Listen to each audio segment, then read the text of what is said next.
Hello, my name is Steven Hollander, and this video is an add-on to my previous one where I analyzed the TradingView chart with Gann's methods without explaining what cycles are. Now let's turn this the other way around. Let me explore what cycles and cyclicity are, then refer back to the same chart as an example. But before I do that, I want you to understand one thing. I already made references to whom I call fake Gann experts. Those people who just show you pieces of financial charts, then they try to hold your attention with random and obscure comments about cycles or numbers or astrology, but in the end they don't say anything substantial and they leave you more confused than ever. So if you are looking at this video because you hope I will reveal such and such secrets to solve all your problems, then let me save you the time. Please look elsewhere for those empty lectures. Instead, I will give you a different point of view. This is the reason I have separated this analysis into two videos. In the first one you can see the step-by-step technical walkthrough to make you understand that you don't need a deep knowledge of cosmic cycles. But if you want to understand a bit more about cosmic cycles and the traditional idea of cyclicity, you can enjoy this topic as a separate subject in this video. Cyclicity. If you don't need it for analysis, then why do I still think it is so important? Because I want you to recognize the fake experts. I'm not saying I know everything. All I'm saying is if you don't want to fall victim to those fake experts who are trying to convince you that they know some kind of ancient secret about cycles, then you need to be aware of the rules of cyclicity. The good news? These rules are very simple to understand once you get the gist of them. The bad news? To get the gist, the essence of these rules, you might need to go against everything you know about the world. Please keep one thing in mind, I'm not trying to convince you about anything. Again, I have split the demonstration into two videos to show that you can base your analysis on Gann's methods because these are independent of any false claims about some secret of the ancient world. Unfortunately, there are so many layers of false claims regarding Gann's methods that it is impossible to dismiss them one by one. What I'm trying to do here instead, I'm showing you how to understand cosmic cycles correctly and also the traditional forms of thinking. Then I hope you will also understand why most of the claims from fake experts are incorrect. Some of them might be honest people, but unfortunately their case is still a blind leading the blind, because they lack the fundamental knowledge about cyclicity. They don't understand the traditional forms of thinking because their way of thinking is completely modern. So let me just show you what topics we will need to discuss. Cycles are not repetition, development is not progress, time is not the same as duration.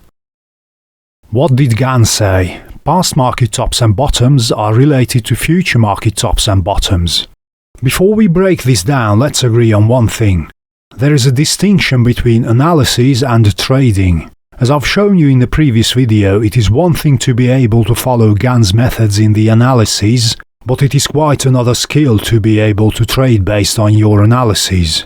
And there is no way to shortcut this. You won't be able to skip the learning curve in trading just because you follow Gann's ways of analysis. The good news is, there are plenty of free resources to learn trading. The bad news, it will take you years and years and years. And I know people will tell you how quickly you can just gain these skills, but in reality it won't work because you shouldn't let the financial markets organize your life. I've hardly ever seen anybody who could do it in a consistent, systematic manner. Most people will mess up their personal lives.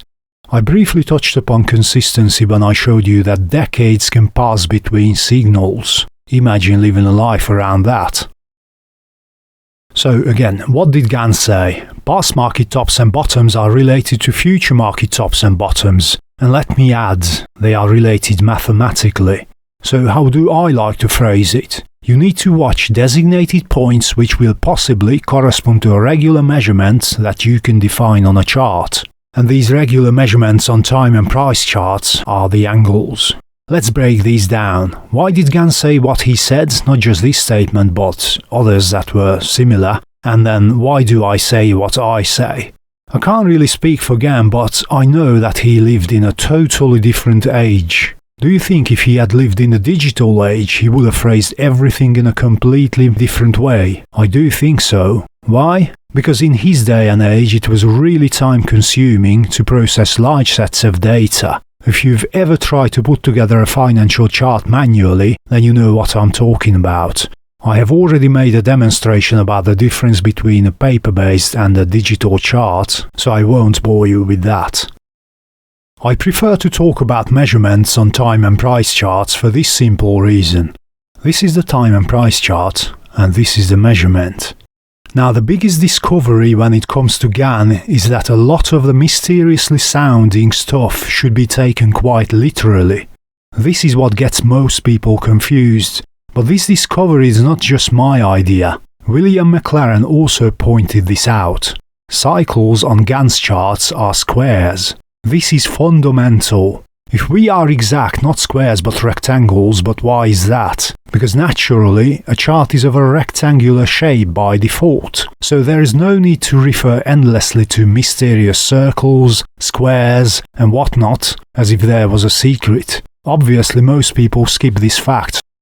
A lot of the confusion is cleared up when it comes to the so-called angles if we just refer to them as rectangles or triangles.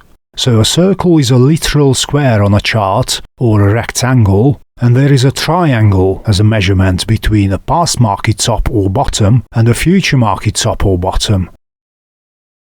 If you are still with me, the only question you should have left is this. Okay, but where does this idea come from that you could apply the rules of cyclicity to financial charts? Let's delve into that. Because this is where I do not agree with the fake experts for the reason I have mentioned to you. This is not a modern idea and you cannot approach it like it were a modern scientific concept. If you think in terms of cyclicity, you have to go against everything you think or know about the world. How much? It will depend on you as an individual. To give you an example, just think about gardening. Does it have rules? Yes. Does it have scientific proof that its rules work consistently? Yes, of course. In the same way as Gann's methods have rules and they can be proven mathematically. But just because you know how to plant when and where, does that mean that you can predict how long the grass and the tree branches will grow in your garden? Or what kind of bird will build a nest in the tree? And how many eggs it will lay?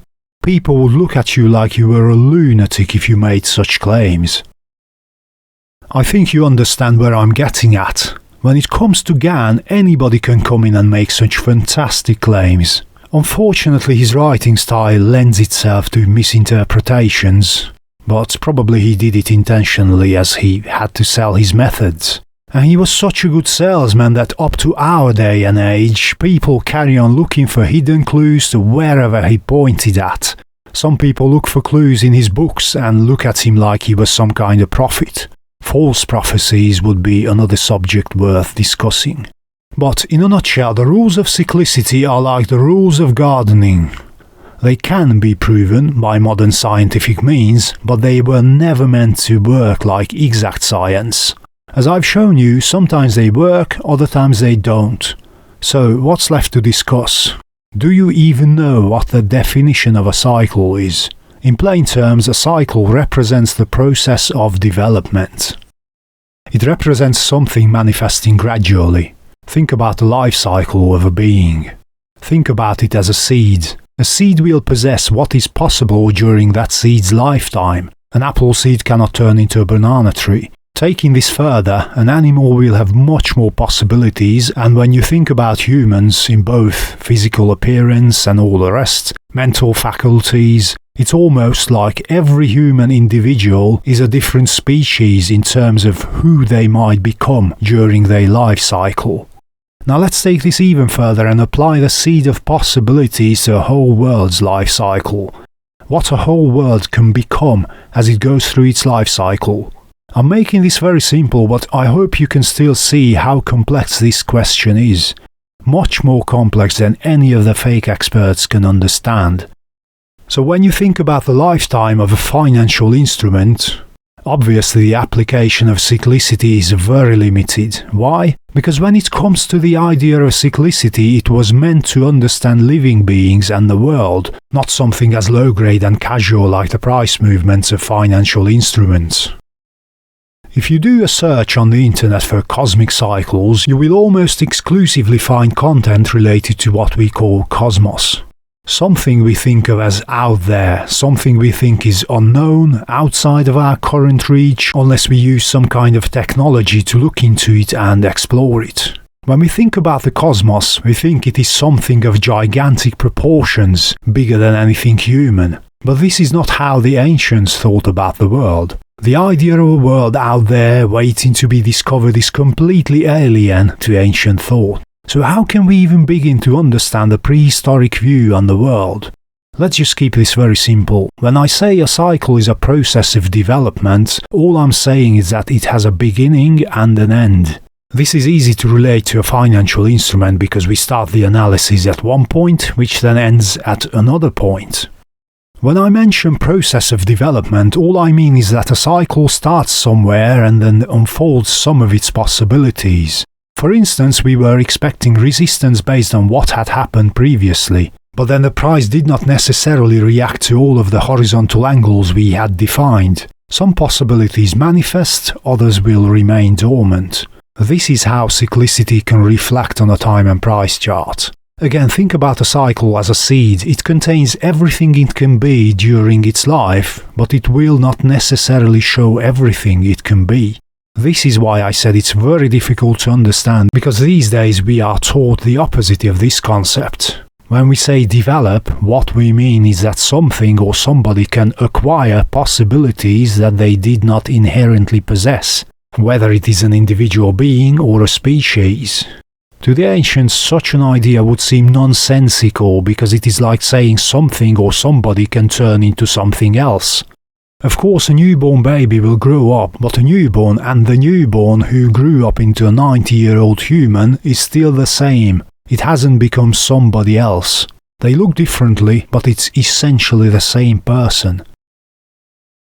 If you are still with me, please remember, a cycle represents something that manifests gradually, unfolds step by step, just like a human life and just like it can be followed on a chart of a financial instrument. But the application is not an exact science, it's not an applied science as you have seen in the previous video. Because what is the rule of applied science? To prove something it needs to be repeatable. Then and only then it can be accepted as a law or regularity. This is where the fake experts make their biggest mistake, because they always speak of cycles as if they were repeating. For the ancient thought, this would be just as nonsensical as saying that once a human life has run its course from beginning to end, it will just turn into a newborn baby again as the same individual. And I know this can be hard to understand, but this is how you should approach it. To make it easier to comprehend, you need to take time out of the equation when you think about cycles. This is the next big mistake of fake experts. When they talk about cycles, they automatically talk about time. Not time really, but duration. What is duration? It is the time spent between the beginning and the end. So what is time then? It is a determining condition of existence in our world, which simply means we live in time. We are influenced by time during our life cycle. If you could follow what I'm presenting here, then you probably have also noticed that I have avoided referencing or mentioning any kind of chronology. This is another sign where I differ from fake experts who confuse cycles with duration or cyclicity with chronology. When I talk about cycles, I don't just mean a duration, I don't just mean a length of time. Cycles are a concept which we grasp through time, simply because we live in time, and we are influenced by time during our life cycle. This is fundamental to understand. Cycles are not just a duration, not a length of time, and the concept of cyclicity is not just chronology, not just a series of events. A cycle is nothing more than a process of going from beginning to end. The fact that for us the easiest thing is to understand this through a series of events simply comes from the fact that time is a determining condition in our world. We live within time. And I know this all might seem too philosophical to some of you, and for others it will seem very oversimplified. But please remember one thing, I'm not here to convince you of anything. I just wanted to present you the traditional forms of thinking, and I wanted you to understand where Gann was coming from with his methods. And if you want to shield yourself from fake experts, you will need to be aware of these things to question them about cyclicity. Thank you for your attention. Thank you for watching this video.